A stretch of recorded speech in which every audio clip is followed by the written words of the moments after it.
Aralin 2. Relatibong lokasyon ng Pilipinas.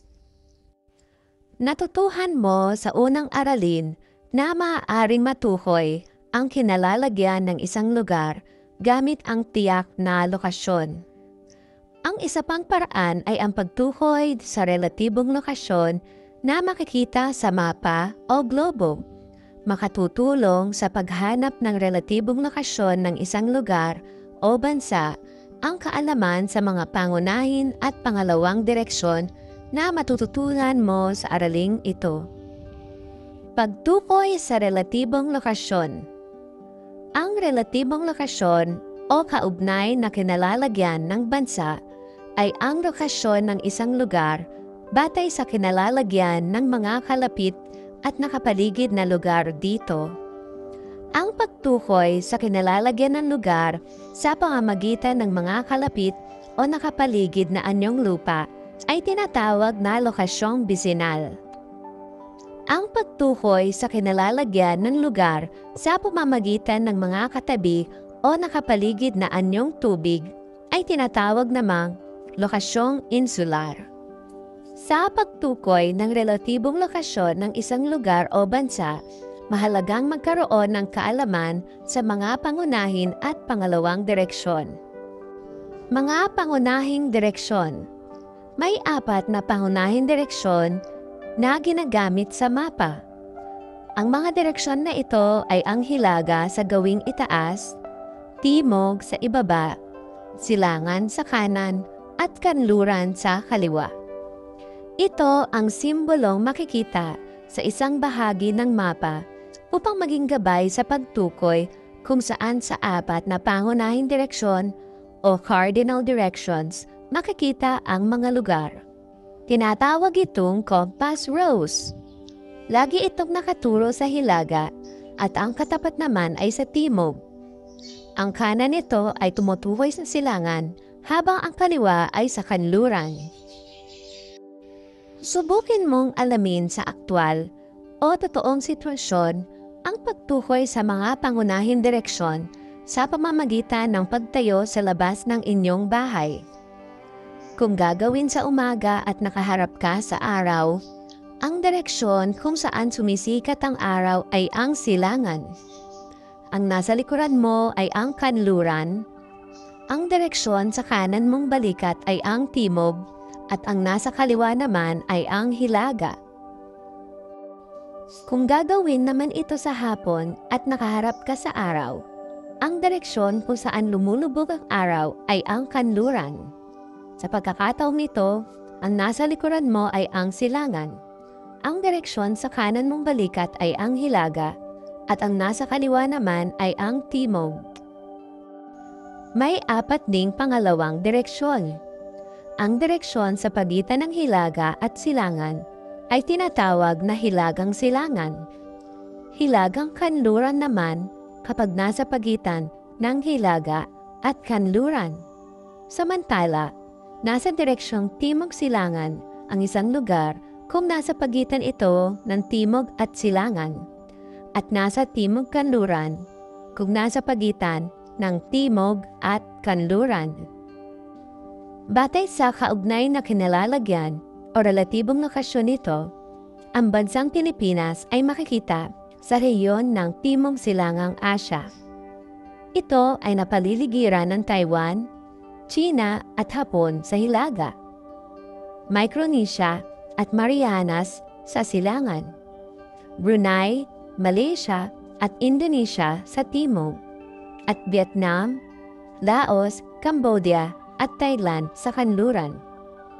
Binansagang pintuan ng Asya ang Pilipinas dahil sa kinalalagyan nito sa rehiyong Pasipiko at bilang bahagi ng kontinente ng Asya. Tunghayan ang talahanayan para sa pagtukoy sa mga lugar na nakapaligid sa Pilipinas gamit ang mga pangunahin at pangalawang direksyon. Unawain natin. Tunghayan ang mapa ng Asya na kinabibilangan ng Pilipinas. Number 1. Saang bahagi ng mundo matatagpuan ang Pilipinas? Ang Pilipinas ay matatagpuan sa Timog Silangang Asya. Isa ito sa mga bansang nasa rehiyon ng Asya at matatagpuan sa bahaging timog ng kontinente. Nasa bahagi rin ito ng silangang bahagi ng mundo kung titignan sa globo. Number 2. Anong-anong lupa at tubig ang nakapaligid sa Pilipinas kung pababatayan ang mga pangunahing direksyon? Ang mga nakapaligid sa Pilipinas batay sa mga pangunahing direksyon ay Hilaga, Taiwan at Bashi Channel. Timog, Indonesia at Celebes Sea. Silangan, Guam at Isla ng Marianas, Karagatang Pasipiko.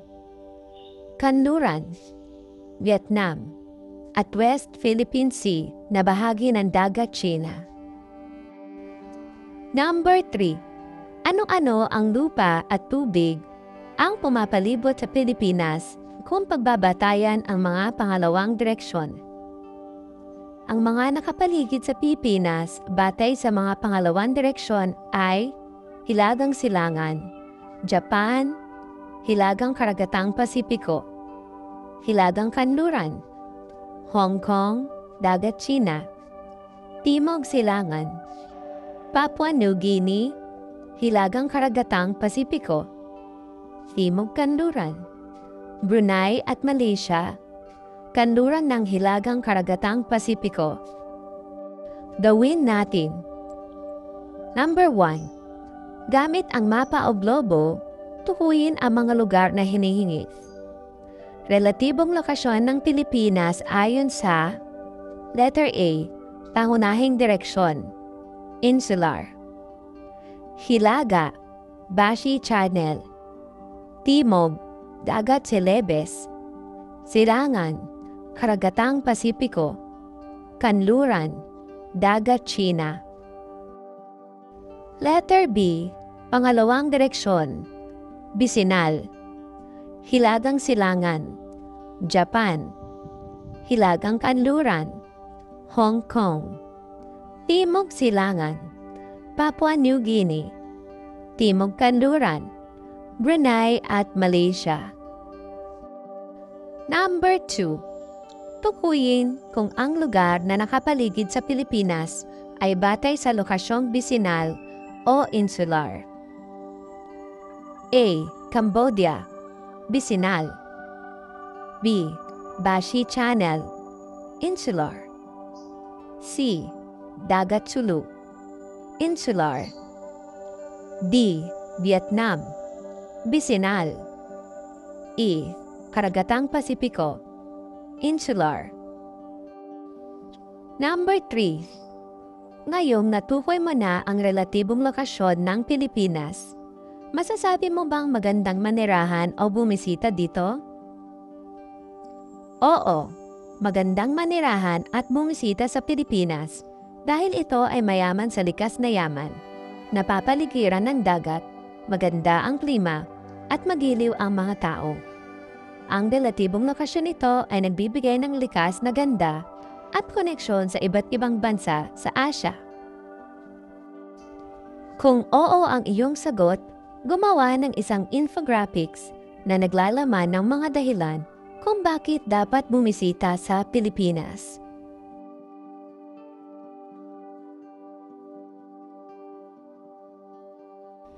Hindi. Dahil hindi palaging ligtas o praktikal ang manirahan o bimisita sa Pilipinas dahil sa lokasyon nitong nasa Pacific Ring of Fire at sa pagiging pulo-pulo. Ang likas na ganda ay may kaakibat na panganib at hamon sa pamumuhay. Kung hindi ang sagot, gumawa ng isang kumpanya na nagsasaad ng mga mungkahi kung paano magiging maganda ang imahe ng Pilipinas sa mundo.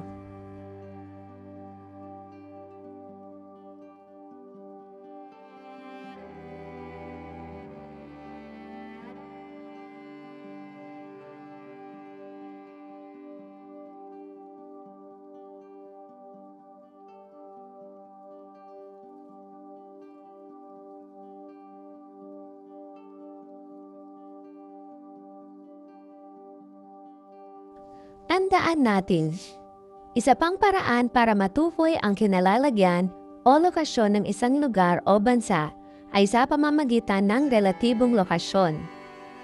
Ang relatibong lokasyon o kaugnay na kinalalagyan ng bansa ay ang lokasyon ng isang lugar batay sa kinalalagyan ng mga kalapit at nakapaligid na lugar dito.